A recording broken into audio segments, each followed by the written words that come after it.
This is my review on all 3 seasons of Avatar: The Last Airbender. I give a 10 out of 10. And I'm reviewing all 4 seasons of Legend of Korra, the sequel and spin-off to Avatar: The Last Airbender, with a different main character and different main characters and a different story.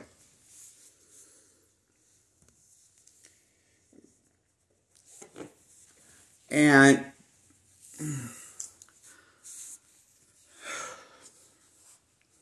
I give both series a 10 out of 10. Korra and Avatar are both great series. I love the animation in both series. I love how everything is.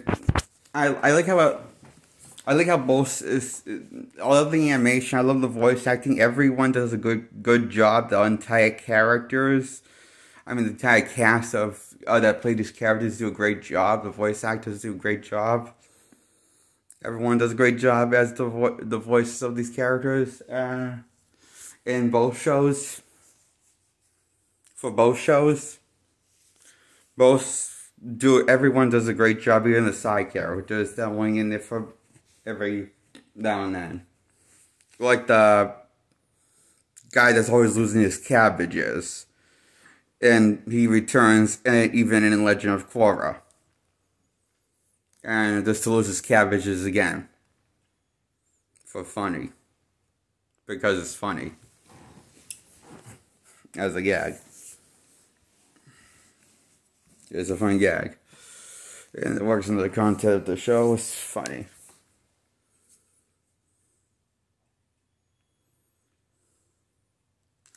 I will say Korra has a more serious, more mature tone and less of it tries to be more serious and it works. And it doesn't have as much humor moments as the old show, Avatar: The Last Airbender. And it's not trying to. It's trying to tell a more mature story.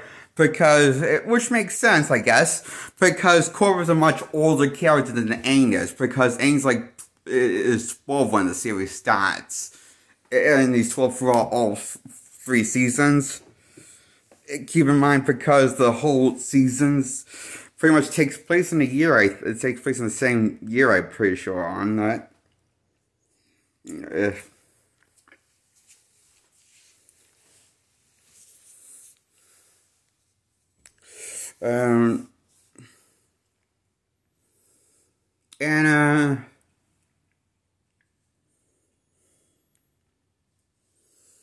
You know how Korra is sort of like, in a way, the polar opposite to Aang.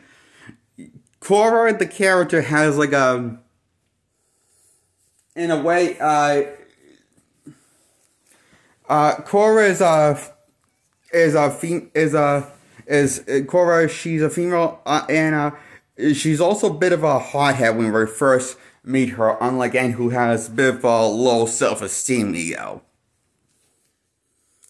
Because, and being nervous and kind of doesn't want to be the Avatar. Korra seems to like being the Avatar and has a bit of an ego about it at first, which is the different outcome than Aang. Aang's outcome is like, he doesn't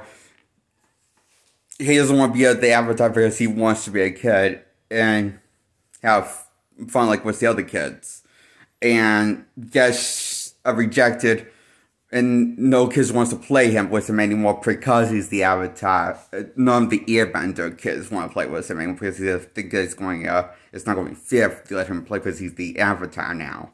And so, which I thought was interesting, which led to, which one of the things why, and then, the council was going to basically be taken away to complete his Avatar training and make him grow faster than he should. Even though he's only 12, because the world needs Avatar soon, than later. And normally, I guess, their mistake,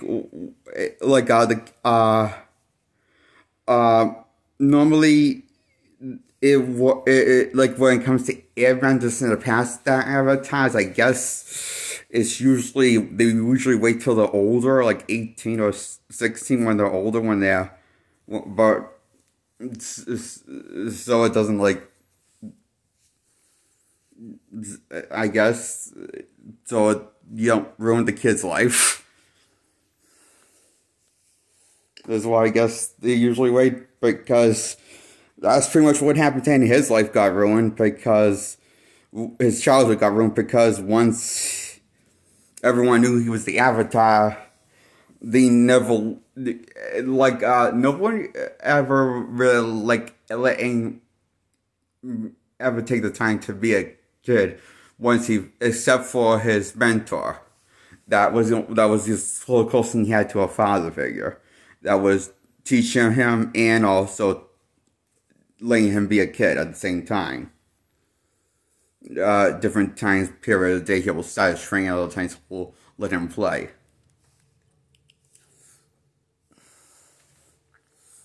And then through flashbacks, we find this out through flashbacks, all these stories out through flashbacks from Aang's past, that the council wants them for Aang to complete his avatar training sooner than later.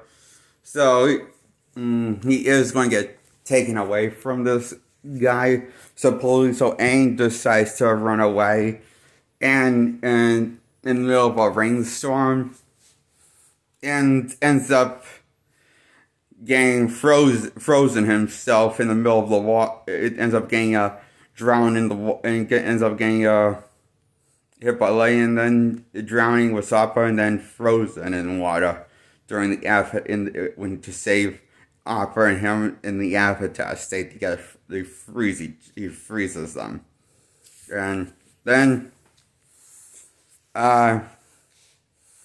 he runs into his friends Katara and Sokka, and they wake him up from the iceberg and crack the iceberg open, pretty much.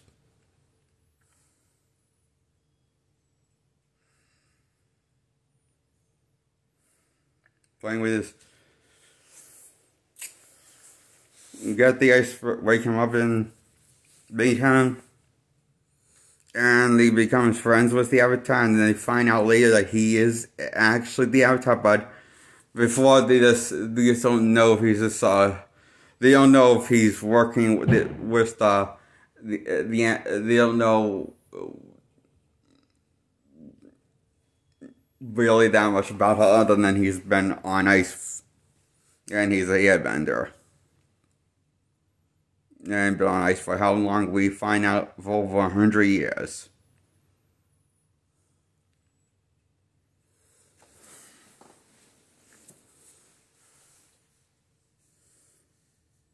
He slept through the invasion, the invasion of the Fire Nation when the Avatar was needed. He slept through it. Well, not suffer, he was frozen through it. Because he was frozen on ice through it. He's stuck on ice in during the entire thing. And now he's starting to realize this. And when he starts to realize how old he really is and how long he's been gone for and on ice for, he figures it was like just a few days, but or a few hours. It felt a few days. It felt like for him, but he's come to realize he's been asleep. He's been in the ice for like 100 years, or 400 years. So.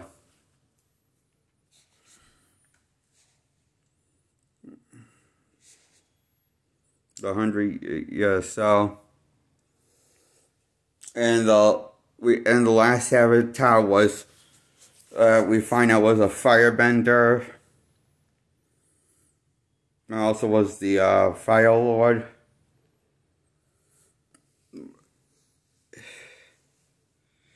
But then was well, well, not the Fire Lord. I mean, he was friends with the Fire Lord before the drifter pod. Therefore, the friendship drifted apart due to disagreement. You know, that being the Avatar doesn't want to take over the world and turn the Federation into a dictatorship and to dictate everything. And Firelord wants that, and Avatar doesn't want that, and doesn't want help with accomplishing his dream. And just wants the four nations to stay separate as they are. And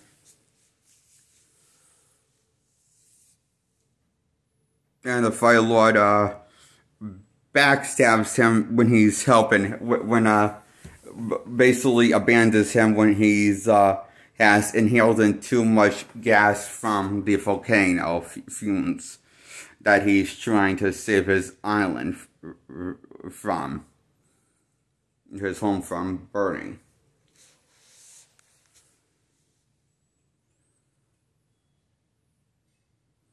He's basically, so this Avatar decides to take on a volcano, and then this, his friend that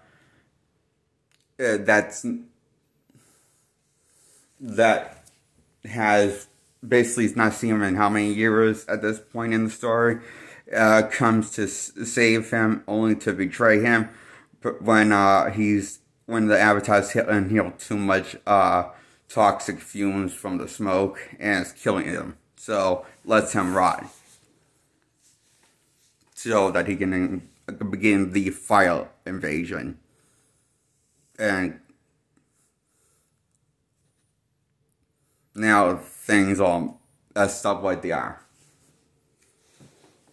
Messed up like they are now in the series, where Aang has to fix everything and restore balance to the world, basically, scenario, with the help of his friends Katara and Sokka, and even Toph, Momo, and Appa.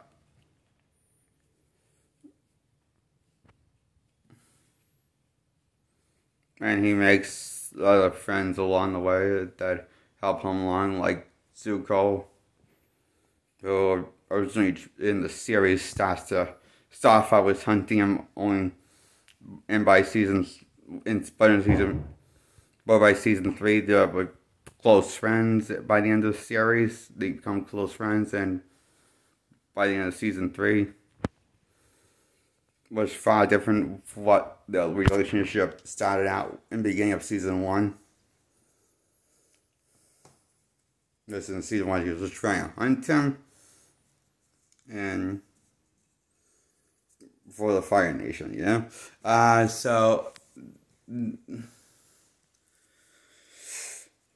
And then we find out that this Zuko guy has a tragic backstory, and why he's like the way he is also why he's kind of a jerk. And we find out he used to be a really nice kid. He used to be very similar to Aang. In a way before he was challenged to and duel and lost to his challenge to a duel by his father, and lost and refused to fight his father and get badly burned on his face. So, which left a permanent bruise on his face. Bad mark. A bad burn mark. So, and that's why he's become obsessed for hunting the Avatar in season 1. And in season 2, he starts to, we see more of his good nature in season 2 starts to come out. We gotta start seeing more of that he's not.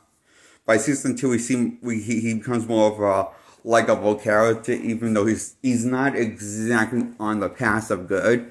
he's trying to do good from his point of view, and he starts to rise the Fire Nation kind of the shitheads of the world by season 3, and decides to teach in firebending and join the team and help the Avatar save the world. And it works all well and ended by season 3. And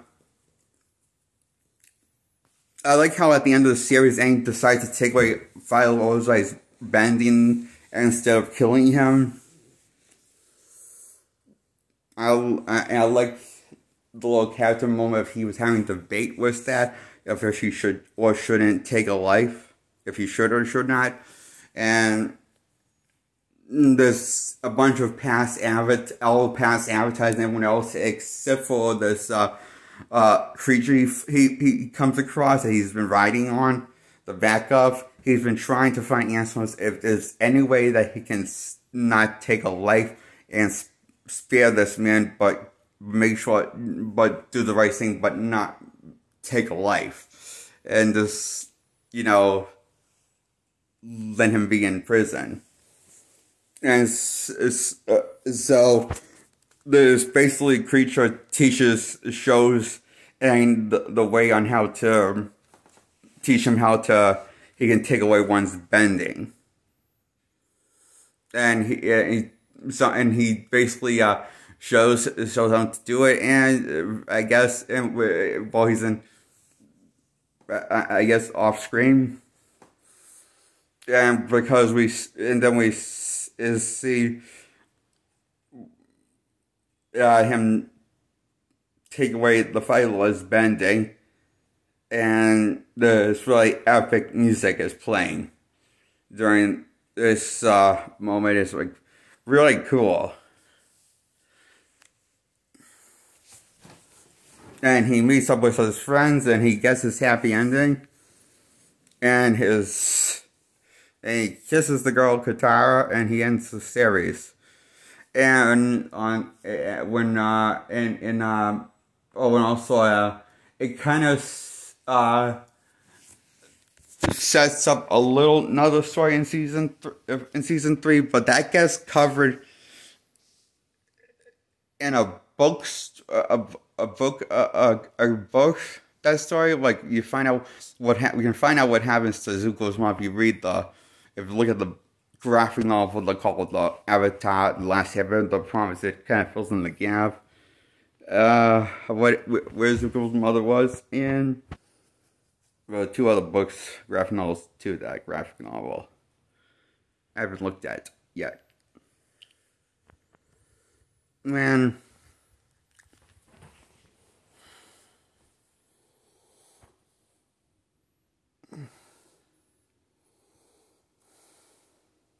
So we don't get the answers what happened to Zuko's mother in the series, but we do get answers in the graphic novel. What see, get that sort of closure on that story. That was going to be a season 4 originally, I guess, to wrap up that loose plot line. But I guess that season 4, I guess that was. I found out if you Googled it, it was going to be a season 4, and it never really happened. It just ended with the 3rd season. But it would have been cool if there was 4 seasons of this show. I think it would have been.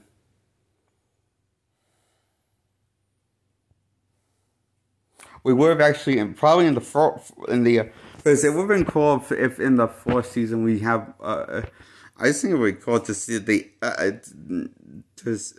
think it would be cool to have a 4th season of the show. I mean, I love these characters so much, I just want to, get more stories with these characters, okay? But,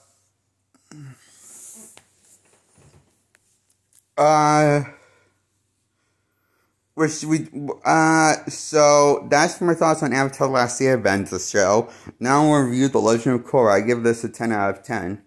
And Legend of Korra gets a 10 out of 10. Series. Besides Avatar: The Last Airbender gets a 10 out of 10. so does Legend of Korra. And I love how Legend of Korra, I love all of the characters in Legend of Korra.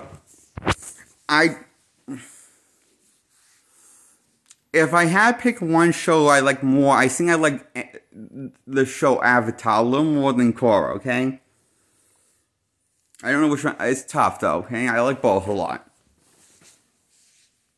I like how we get to see some recurring characters like Aang in some episodes. In one of the episodes, we get to see a recurring, we get to see a few episodes with the old characters of the show, and make cameos and make small appearances here and there.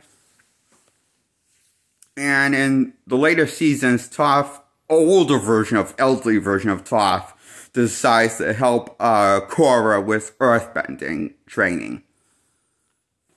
And teaches her earthbending, like Toph taught Aang. Aang from the original show. Is now teaching the new Avatar Korra later in the series, and I do think the only downsides to this series, I can see the show ending after the first season was over, but then it continued with season 2, and I could have sworn like how the finale ended to season 1, I felt like no more story need to be told, you know? It's almost like there was not going to be a season 1, anything after the season 1. Like, this almost feels like it was going to be a limited time run show. It feels like it's probably wonders, is that the case? I don't know. I don't have the answers. So,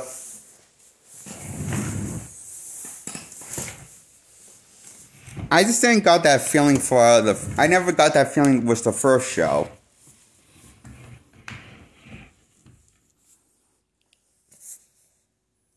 You know, that he played all of their cards in the first season. Like I got with the season finale of the first season. I felt like season 1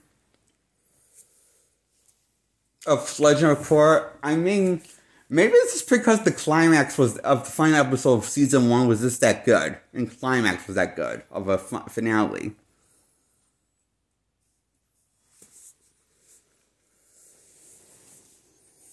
I mean, I thought the show got better after season 1.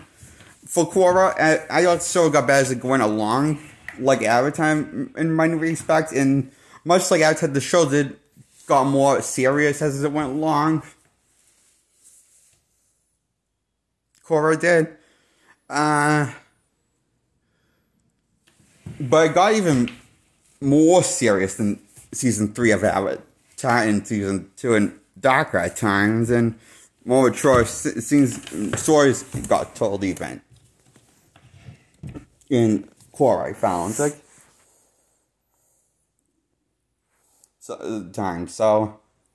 but I just liked the show a lot, both shows, including Korra and Avatar. I like both shows. I don't know which Avatar I like more, Korra or Aang. It's tough because Korra had more seasons than Aang did. But at the same time, I don't know, I feel... I always have a bit of a now. I always like Aang a bit because he always started out as such a goofball. And Korra always started out such a hothead.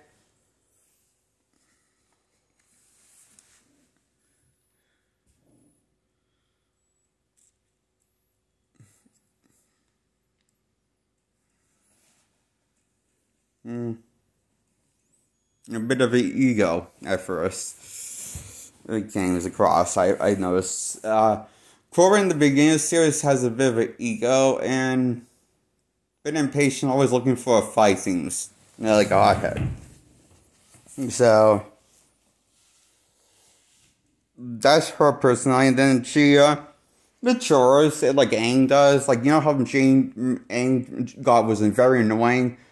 Aang could be annoying because he was such a chatty goof, but you believe that he was a kid, you know? And he kept on getting distracted, didn't take a lot of, like, he took things serious, but he kept on getting sidetracked and distracted. He wanted to be a kid, he wanted to see the world.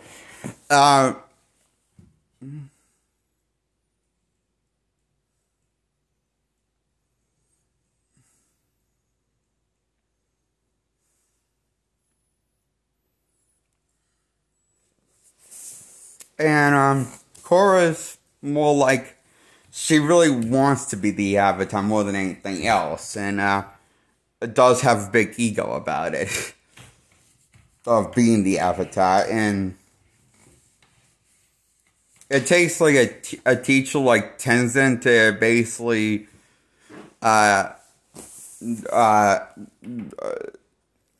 there's a bunch of friends and teachers in the show, like Tenzin, that really care about her and show lots of love and, you know, teach her into becoming a better Avatar and help her get out of her own ass or her ego. So gradually and we have lots of fun adventures with Korra and her friends like Tenzin, and I also like how Korra seems to like fighting, unlike Aang. She's more of a brawler than Aang was fighting, and seems to like fighting. In fact, in the series she joins like a fighting club